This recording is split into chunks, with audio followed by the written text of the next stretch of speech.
Сәлеметсіздер ме? Біз осы плитаның қасында ата-анамызбен бірге эксперимент жасамақшымыз. Яғни құнарлы құмды ысытпақшымыз. Бізге бұған көмекке менің анам көмектесіп жатыр. Біз осыған қарап, құмда су бар екенін білеміз. Осылай бізге құнарсыз құмымызды салып беріп жатыр.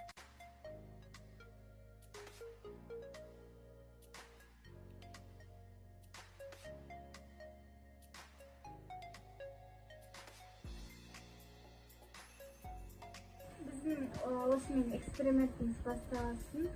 Мына жерде бізде құнарсыз топырақ, ал мына бізде құнарлы топырақ. Мысалы, енді біз құнарсыз топырағымызды салып көреміз.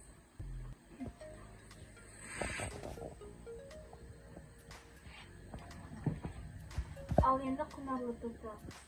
Осы біздің жасаған экспериментімізде, яғни құнарсыз құм астыға лезде түсті. Су таза болып шықты. Себебі оның бүкіл қоқысын ыстық температураның арқасында жойылды.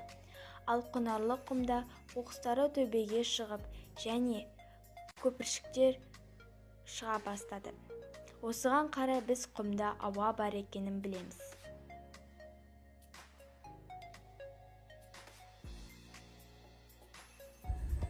Осымен біздің экспериментіміз бітті. Сау болыңыздар.